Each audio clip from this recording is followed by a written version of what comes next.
So, have you ever wanted something so intensely, a job, a relationship with a specific person, and just feeling this intense longing and craving, and almost this kind of fear like, if I don't get this thing, then my life will be over? Or you do experience that desire, but then it's like you're hanging on to it like a life raft and just waiting for that other shoe to drop. And this is not a fun space to be in. I've been there many times. And so then we hear that we just need to detach or we need to reduce importance, as they say in reality transurfing. And there's definitely a lot of value to these principles for sure. But I think sometimes the way that we go about applying them can actually just end up creating more suffering for ourselves. So we might start to view detachment or reducing importance almost like another technique, yet another way that we're trying to control or manipulate our reality. And it almost becomes this form of mental gymnastics where we're trying to convince ourselves that we really don't deeply desire this thing when in fact our heart is telling us the opposite. And so it creates kind of this sense of internal conflict or tug of war within ourselves.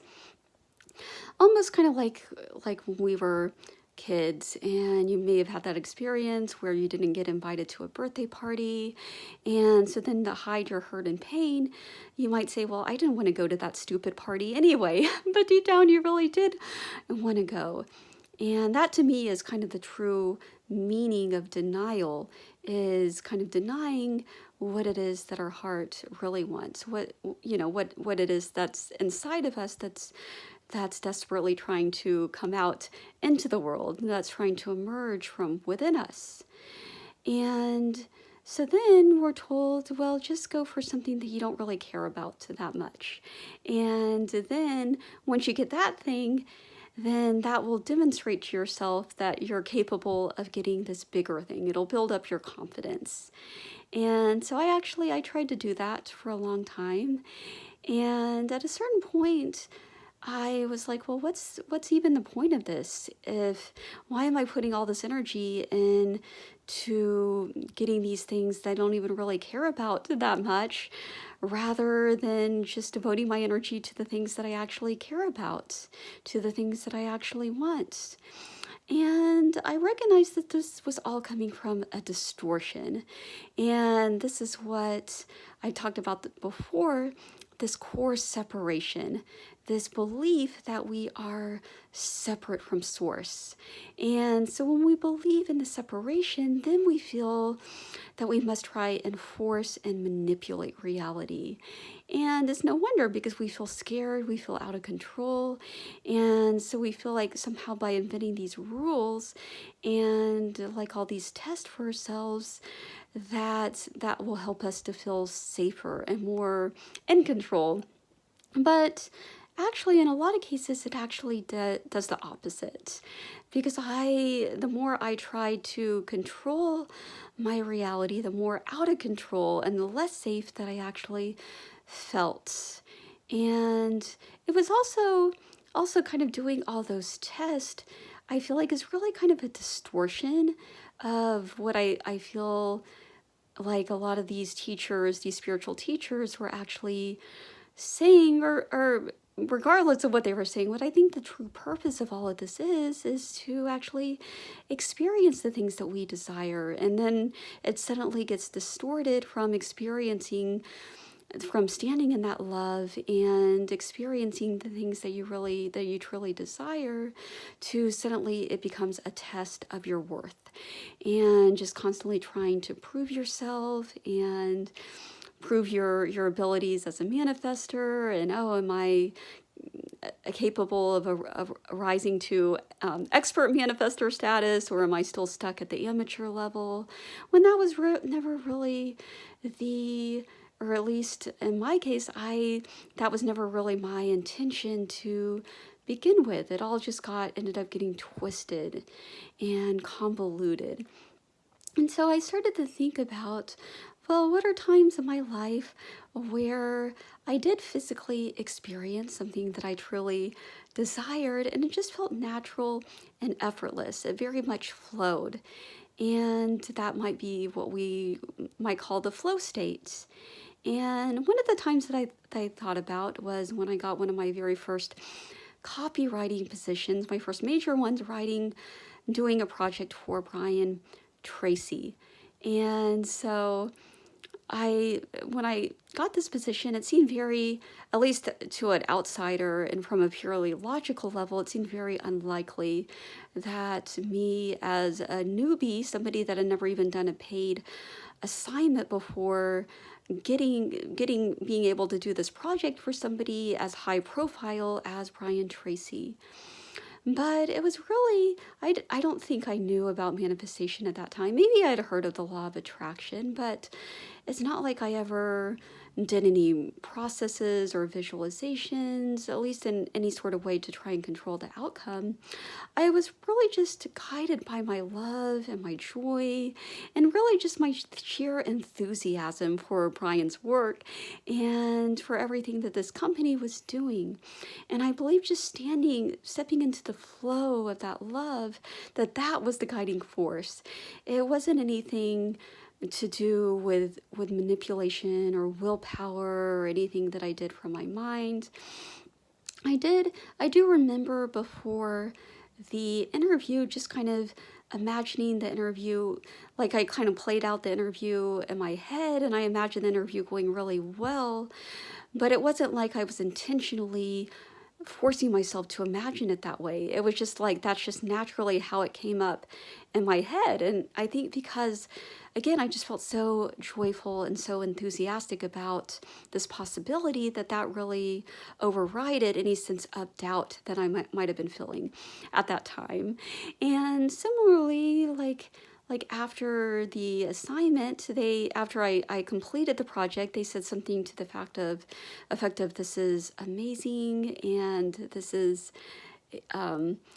we barely even had to change a word. And again, that kind of popped up in my head, but it's because I genuinely felt that way, not like on any sort of like technical ability or because I thought I was the super amazing copywriter, but just because I was just guided by my pure love and joy. And yeah, I just really wanted to do the best job possible, but just because I cared so much about the assignment, I was so enthusiastic about everything that they were doing.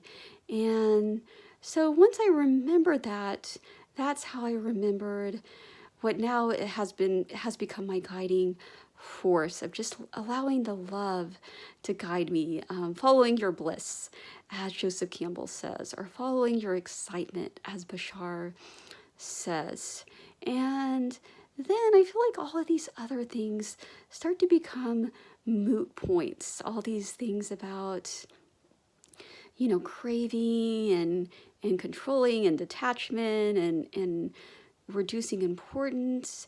Because when you're integrated with all that is, with the whole, and you claim your place in the center of the divine mind, you recognize that God is really in everything. Everything carries the essence of God.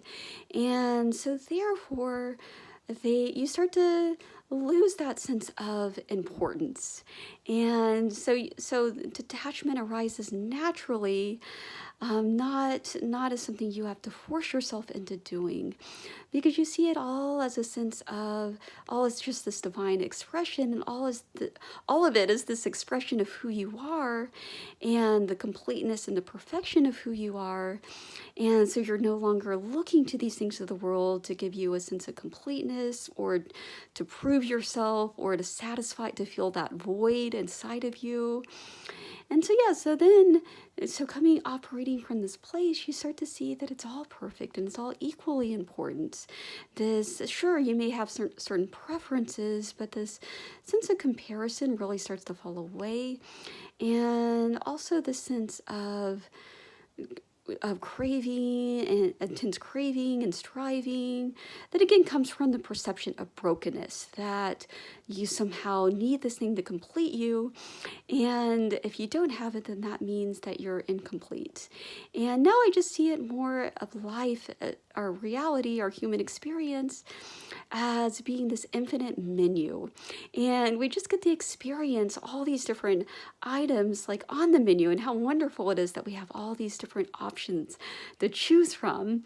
And how wonderful it is that we don't have, because think about it, when you say I have to have this, that's, if you think about it on a logical level, that's like you're chaining yourself to that thing, to that relationship, or to that job, and saying that, and then you no longer have a choice, and then all of a sudden it's like you're chained to that thing for the rest of your life. And that doesn't sound like a very freeing state to be in. That sounds like a pretty miserable state to be in. And so instead, you're just realizing, no, this is what I choose right now, and then I can always choose again in the future. And so it's so liberating, and it's so just freeing, and just seeing everything through the eyes of God, and seeing it all as beautiful and perfect.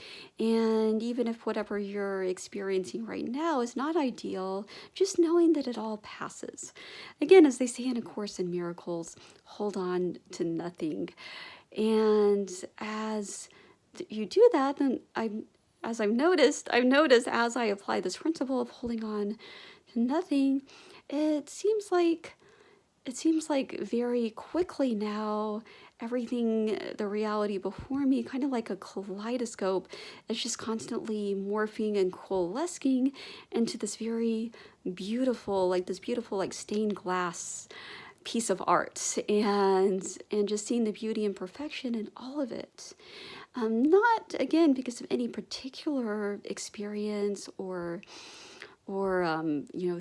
anything you would experience in, what they refer to as the 3D, but just because my perception, because I'm seeing through the lens of love and not through the lens of lack, not through the lens of fragmentation and distortion, and just realizing that when you look at it this way, like, the world really is your oyster. And so, and it's just this very expansive feeling, whereas when you feel like, oh, I have to have this thing, or clutching on to that job or that relationship like a life raft, it's the opposite of expansive. It's a very, like, constricted feeling. And so just kind of recognizing your oneness with all that is. And like I said before, I am an extension of God's love. That one mantra has helped me so much, just to see myself as one with the divine, and then at the same time to see everything else as an extension of me. And you'll start seeing that the divine love is really just like this unbroken line. There's really no beginning and no ending to it. And it's extremely, like, nourishing, and it's extremely, just self-sustaining. And so you no longer need to get your sustenance from these outside sources, from the things of the world, which are fleeting anyway. And so they're never, so yes, you can enjoy and appreciate them, but they're never going to provide you that lasting sustenance. And it's always going to place you in this place of dependency. Whereas in this case, it's a very, when you flip it around, it's like a very empowered state. So now you see yourself as being your own source and supply of everything that it is that you want. And when you do get what you want, and I've experienced this before, where after, like, a long financial drought, suddenly money would come in, and I would feel that kind of clutching or kind of hanging on. And now I just remind myself there's more where that came from. Because I am source, I am one with source, and source is infinite. And there's always going to be more experiences. There's always going to be more surprise and delight. So with that, thank you so much for watching, and have a wonderful day.